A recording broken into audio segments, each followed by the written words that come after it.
क्या वो वायनाड हार रहे हैं। दूसरा थ्योरी ये भी सामने आ रही है कि प्रियंका गांधी के लिए वो रायबरेली सीट खाली करेंगे। शर्मा के बारे में बताइए, क्या केएल शर्मा से बेहतर कांग्रेस के लिए कोई और उम्मीदवार अमेठी से हो सकता है? आपके अंदर ऊर्जा है, लेकिन ऊर्जा को सही जगह इस्तेमाल करोगे तो आप कुछ बेहतर कर पाओगे। अमेठी में मामला बहुत टाइट है। जिस रायबरेली सीट का जिक्र हम कर रहे हैं, मैं आप दोनों को एक इतिहास बताना चाहूंगा कि इमरजेंसी लगी, उसके बाद चुनाव हुए, राजनारायण ने हरा दिया इंदिरा गांधी को। कोई नहीं जानता था राजनारायण कौन है। अब फिर आप ये क्यों नहीं मानते हैं कि जब चुनाव की शुरुआत होती है तो बात की जाती है 400 पार की, तब बात की जाती है विकास की, तब बात की जाती है रोजगार की, लेकिन चुनाव जब तीसरे फेज की तरफ बढ़ता है तो ये तमाम मुद्दे गायब हो जाते हैं। बात होती है पाकिस्तान की, चीन की, अमेरिका की, तालिबान की। जो मैदान छोड़ता है उसको डरपोक भी कहा जाता है, उसको भगोड़ा भी कहा जाता है। हाँ, तो राहुल गांधी मुसलमानों के लिए ये करेंगे, मैनिफेस्टो में किसने लिखा? बीजेपी ने लिखा। तालिबान वाले अल्पसंख्यक के लिए करेंगे, बीजेपी ने तो नहीं लिखा। आशीष, आप एक बात बताइए, कांग्रेस क्यों नहीं ये मुद्दे उठा रही है? मुख्य विपक्षी दल है, महंगाई बेरोजगारी की बात करें, वो भी यही, हम इसको आरक्षण देंगे, जाति कार्ड, ओबीसी, एससी, एसटी। आप भी तो वही कर रहे हैं जो बीजेपी कर रही है। 4 दिन बाद आप यही बोलोगे कि कांग्रेस फैसले क्यों नहीं ले रही करने की सरकार में, जैसा आपका नजरिया। देश लोकसभा चुनाव के तीसरे फेज की वोटिंग की ओर बढ़ रहा है, लेकिन उससे पहले कांग्रेस पार्टी ने एक बड़ा दांव खेलते हुए राहुल गांधी को अमेठी के बदले रायबरेली सीट से चुनावी मैदान में उतार दिया। कांग्रेस इसे बड़ा मास्टर स्ट्रोक बता रही है, वहीं बीजेपी से राहुल का डर कह रही है। ऐसे में कई सवाल हैं, आज इसी मुद्दे पर हम चर्चा करेंगे। शुरुआत आशीष आपके साथ करना चाहूंगा। बीजेपी कह रही है कि राहुल गांधी डर के मारे अमेठी छोड़कर रायबरेली भाग गए और केएल शर्मा को बलि का बकरा बना दिया। ये केएल शर्मा को बलि का बकरा बनाया कि नहीं बनाया, ये बात की बात है। बीजेपी को अपने मुद्दों पर ध्यान देना चाहिए। दूसरे आदमी कहाँ से चुनाव लड़ रहा है, इसका मुद्दा तो लोकतंत्र में तो नहीं होना चाहिए कि कौन कहाँ से चुनाव लड़ रहा है। अगर आपको उनके खिलाफ लड़ना है तो आप भी लड़िए जाकर। उनको लगा है कि वो रायबरेली से जीत सकते हैं, इसलिए वो रायबरेली से लड़ रहे हैं। लेकिन ये पारंपरिक सीट रही है कांग्रेस की, यहाँ से राहुल गांधी कई बार सांसद रहे हैं, पिछले बार हार गए थे। क्या इस बार वाकई में उन्हें यह एहसास हो गया था कि स्मृति ईरानी के खिलाफ इस बार भी राहुल कहीं नहीं टिक रहे हैं, इसी वजह से उन्होंने रायबरेली का रुख कर लिया? वो कुल मिलाकर रायबरेली में उनको जीत नजर आ रही है, इसलिए वो रायबरेली गए हैं। वो एक प्रोस्पेक्टिव देख रहे हैं, बीजेपी दूसरा प्रोस्पेक्टिव देख रही है। सब अपनी अपनी राजनीति रोटी सेक रहे हैं, लेकिन ये मुद्दा कभी हो सकता है कि फला नेता फला जगह से चुनाव क्यों नहीं लड़ रहा। विपक्ष की पार्टियां या विरोधी दल की पार्टियां थोड़ी डिसाइड करेंगी कौन सी पार्टी। कांग्रेस के पास, मेरा मानना यह है कि कांग्रेस के पास होने के लिए कुछ है नहीं। 80 सीटों वाला यूपी है और 17 पे कांग्रेस चुनाव लड़ रही है। और अगर आप किसी अज्ञान व्यक्ति से भी पूछोगे ना, जिसको राजनीति की समझ कम है, तो वो कह देगा कि ये 2 ही जगह है, अमेठी और रायबरेली, जहां कांग्रेस जीत सकती है, क्योंकि उनका संगठन माइक्रो लेवल तक है वहां पर। लेकिन अगर रायबरेली से अगर वो चुनाव लड़ रहे हैं तो इसके 2 निहितार्थ निकाले जा सकते हैं। पहला ये कि क्या वो वायनाड हार रहे हैं, इसलिए वो रायबरेली का रुख किया है और सोनिया गांधी की जगह वो चुनाव लड़ रहे हैं। दूसरा थ्योरी ये भी सामने आ रही है कि प्रियंका गांधी के लिए वो रायबरेली सीट खाली करेंगे और फिर उनकी ताजपोशी होगी सांसद के तौर पर। तो लेकिन अपने आप में बीजेपी को एक बड़ा मुद्दा दे दिया है कांग्रेस ने। कांग्रेस चाहती तो अमेठी से लड़ाती, एक नैरेटिव जाता कि वो लड़ सकते हैं। यहाँ तो बात ये निकल के आ रही है कि वो तो डर के भाग रहे हैं। जो व्यक्ति जनता में जाके बोल रहा है कि डरो मत, सच के साथ रहो, वो स्मृति ईरानी से डर गए। मसला ये है कि आपके अंदर ऊर्जा है, लेकिन ऊर्जा को सही जगह इस्तेमाल करोगे तो आप कुछ बेहतर कर पाओगे।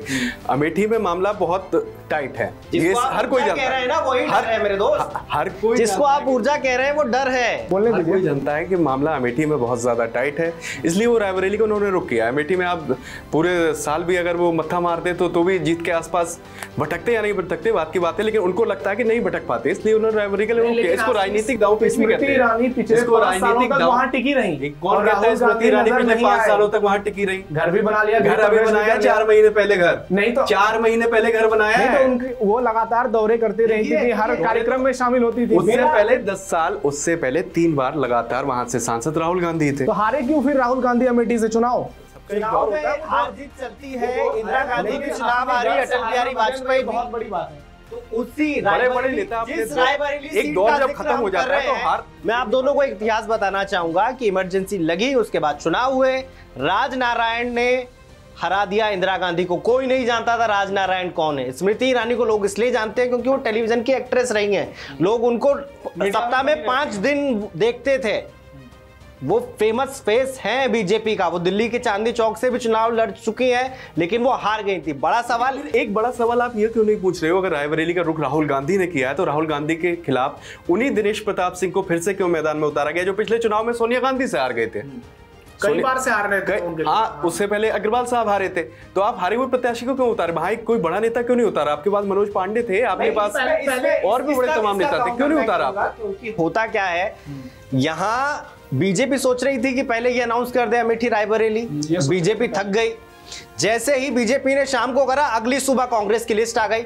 इसमें आप ये मान के चलिए दिनेश प्रताप सिंह तो जीते हुए हैं, कांग्रेस डरी हुई है एक तरीके से, जिस हिसाब से उन्होंने, मुकाबला टफ है, मुकाबला बेहद टफ है। 4 लाख से जीतने वाली सोनिया गांधी अगर 1 लाख के मार्जिन पर आ जाती हैं 2019 में, तो ये आधी बैटल तो वो जीत चुके हैं 2019 में। अगर किसी राजा को आप चुनौती दे रहे हो और वो एकदम कड़ी टक्कर का मैच हो रहा है, बोल दिया, आपने बोल दिया, आपने उस बात को पुख्ता कर दिया। उन्होंने बता दिया किसी राजा को चुनौती दे रहे हो। यही प्रियंका गांधी भी लगातार कह रही है कि एक शहंशाह रहता है महलों में। मैं राजा सोनिया गांधी, मैं राजा यानी सोनिया गांधी का, मैंने सोनिया गांधी को बताया कि 2019 में दिनेश प्रताप सिंह ने, जिसकी 3.5 लाख 4,000 की मार्जिन की जीत होती थी, अगर वो घटकर 1 लाख के आसपास आ जाए तो ये अपने आप में मॉरल विक्ट्री होती है मेरे भाई।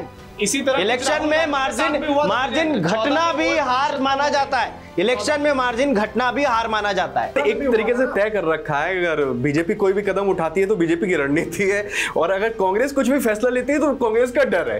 तो वो जमीन पर उसका असर नहीं दिखता है ना। लोग चुनाव की शुरुआत होती है तो बात की जाती है 400 पार की, तब बात की जाती है विकास की, तब बात की जाती है रोजगार की, लेकिन चुनाव जब तीसरे फेज की तरफ बढ़ता है तो ये तमाम मुद्दे गायब हो जाते हैं। बात होती है पाकिस्तान की, चीन। लेकिन जो मैदान छोड़ता है उसको डरपोक भी कहा जाता है, उसको भगोड़ा भी कहा जाता है। उसे क्या कहा जाता है?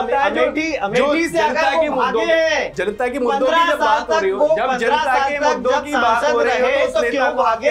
जो बात करेगा मंगलसूत्र की, जो बात करेगा शहजादों की बात करेगा, जो बात करेगा तालिबान की। देश का चुनाव हो रहा है, आप कह रहे हो तालिबान आ जाएगा, तो आप क्या कर रहे हो? आपने 5 साल में कोई ऐसी दूसरी और कांग्रेस भी तो आरक्षण की बात कर रही है।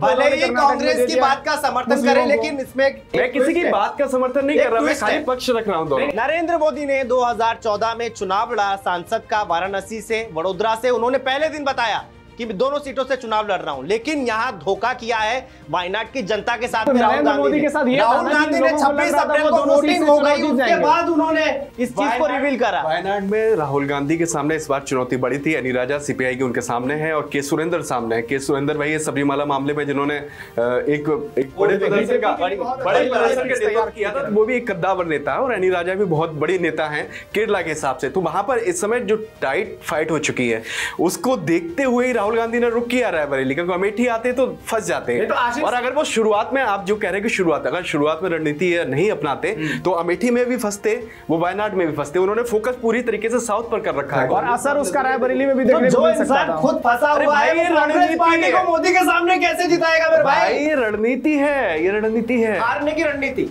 कि जीतने की? कौन सी रणनीति है? ये तो आप ही जानते। रणनीति तो जीतने की होती है ना। यहाँ तो आदमी अगर मैदान छोड़ रहा है तो भगोड़ा हुआ वो। तो रायबरेली से राहुल गांधी हार रहे हैं, आप कैसा कहना? अमेठी से रायबरेली से राहुल गांधी हार रहे हैं कि जीत रहे हैं, बताइए। ये तो 4 जून को पता चलेगा। लेकिन सियासी पंडित भी तो कह रहे हैं कि मुकाबला काफी टफ है। फिर फुटेज के लिए तो चीख क्यों रहे हो आप? केएल शर्मा के बारे में बताइए, क्या केएल शर्मा से बेहतर कांग्रेस के लिए कोई और उम्मीदवार अमेठी से हो सकता है? केएल शर्मा, अमेठी वाले भी नहीं जानते उनको कौन है केएल शर्मा। बहुत पुराने कार्यकर्ता, राजीव गांधी के समय से कार्यकर्ता कोई नहीं पहचानता। नेता की बात नहीं है, कार्यकर्ता की बात नहीं है, वो सोनिया गांधी के जनप्रतिनिधि रहे थे। सोनिया गांधी ने भी चुनावी डेब्यू, अगर मैं सही कह रहा हूँ तो चुनावी डेब्यू भी सोनिया गांधी ने अमेठी से किया था। राहुल गांधी ने भी डेब्यू फिर सीट खाली से किया था। और ये लगातार जब भी सोनिया गांधी अमेठी की सांसद थी तो उनके प्रतिनिधि केएल शर्मा ही थे। तो जितने भी कार्यकर्ता हैं बूथ लेवल तक के, उनको केएल शर्मा का चेहरा याद है, किशोरी लाल शर्मा सबको याद है।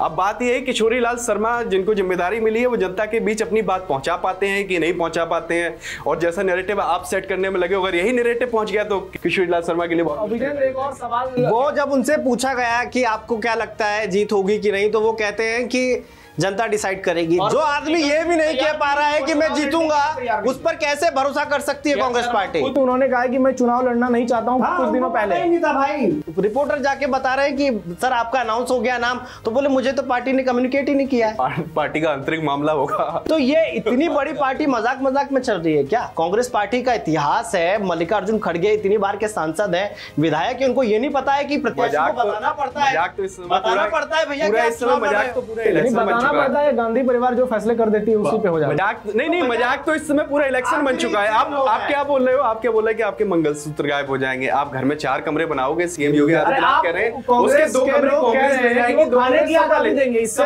बात क्या हो सकती है? कांग्रेस के लोग कह रहे हैं कि हम खाने की स्वतंत्रता देंगे। अच्छी बात है ना, खाने की स्वतंत्रता कुछ और है ना, वो किसी और से जोड़ रहे हैं उसको। किससे जोड़ रहे हैं? सीधा कहें तो गौकसी से जोड़ रहे हैं। उन्होंने लिखा ही नहीं उसमें कुछ, आप जोड़ रहे हो उसको, आप जोड़ रहे हो उसको। हर चीज लिखना नहीं होता है, लोग समझ जाते हैं। कर्नाटक में जब लोग वही समझते हैं जो आप दोनों लोग समझाने की कोशिश कर रहे हो। लोग आप थोप रहे हो, इसका मतलब आप सही समझा रहे हैं। बीजेपी का ये कहना है नहीं समझा रहे, वो कि तो जब कांग्रेस अल्पसंख्यक शब्द का इस्तेमाल करती है तो देश को समझ जाना चाहिए कि वो मुसलमानों को एड्रेस कर रहे हैं, क्योंकि उनकी माइनॉरिटी सेल में ना जैनी है ना सिख है, सिर्फ मुसलमान है। ऐसे में अगर वो मैनिफेस्टो में लिखते हैं कि हम अल्पसंख्यक के लिए ये करेंगे, तो बीजेपी लाजमी है बोलेगी कि भैया मुसलमानों के लिए आप बताइए कि अभी तमाम मुद्दे चल रहे थे चुनाव के बीच में, पीएम को घूम फिरा कर फिर लास्ट में हिंदू मुसलमान वाले पे ही आना पड़ता है। आपके पास इतने मुद्दे हैं, इतने काम किए आपने, घर बनवाए, शौचालय बनवाए, तमाम तरह के 80 करोड़ लोगों को राशन दे रहे हैं, लेकिन ये सब मुद्दे चुनाव से गायब। आप लास्ट देखिए, मैं जैसे अभी आईपीएल चल रहा है, राम मंदिर का भी नाम नहीं ले रहे हैं। सुनिए, आईपीएल राम मंदिर बन गया, मुद्दा खत्म हो गया, मंदिर बन गया, लोग दर्शन कर रहे हैं, मुद्दा खत्म। रिंकू सिंह से आप छक्के की उम्मीद करेंगे या सिंगल डबल की उम्मीद करेंगे? तो मोदी जी को लग रहा होगा कि वोट तो हमको इसी से मिलेंगे, 6 मारने से। तो मतलब आप मान रहे हो हिंदू मुस्लिम से ही वोट मिलता है बीजेपी को और उसी से मिलेगा, ये आपका कहना है? अरे ये अगर दोनों तरफ के लिए है, ये कांग्रेस को भी तो एक तरफा मिलता है। अगर ये राजनीति का सबसे बड़ा सच नहीं है तो फिर राजनीति में कुछ भी हकीकत नहीं है। ये बच्चे को पता है कि बीजेपी को वोट किसके नाम पर मिलता है। तो फिर आप ढिढोरा क्यों पीट रहे हो भाई कि आप औरों से अलग हो? सलमान खुर्शीद की बेटी है, उन पर भी सवाल। वो बेटी नहीं, उनकी भतीजी है, भतीजी है उनकी, उनका नाम है मारिया आलम खान। उन्होंने कहा कि बेटी की समान ही है, उनकी बेटी समान ही है। उन्होंने कहा वोट जिहाद करो। ये क्या है भाई, वोट जिहाद करो? इस पे बोलिए, जिहाद का अर्थ बताइए पहले, आप फिर बताता हूँ। जिहाद पे यहाँ चर्चा नहीं कर रहे हैं हम। जिहाद का अर्थ बता दीजिए ना, चर्चा नहीं कर रहे हैं। जिहाद का अर्थ बता दो, मैं आगे बता दूंगा। जिहाद का अर्थ होता है अपनी बुराई पर काबू पाना। तो ये बुराई है क्या? मुसलमान अगर बीजेपी को वोट करेगा, या बुराई है क्या?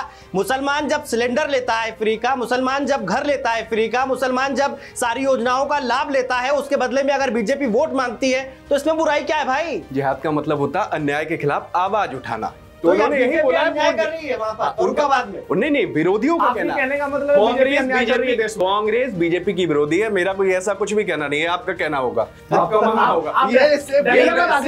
नहीं, मुझे डर नहीं लगता, मैं तो आजाद देश में रहता हूँ। इसलिए शायद कांग्रेस का कहना है कि बीजेपी की नीतियां लोगों का भला नहीं कर रही है, तो इसलिए कांग्रेस के नेता बोल रहे हैं भाई कि वोट जिहाद करिए, एक मुश्त जो अन्याय हो रहा है उसके खिलाफ आवाज उठाइए वोट के जरिए। कह रहे हैं कि हिंदुओं को काट के 2 घंटे में गंगे में बहा देंगे। वो क्या है? कौन सा नेता कह रहा? टीएमसी का नेता है, कबीर कुछ नाम है, हुमायूं कबीर ऐसे करके नाम। आप इस पे बोलिए ना कि उन्होंने जो बोला है वो सही है या गलत। आप दूसरी दिशा में क्यों ले जा रहे हैं? किसने बोला, क्यों बोला?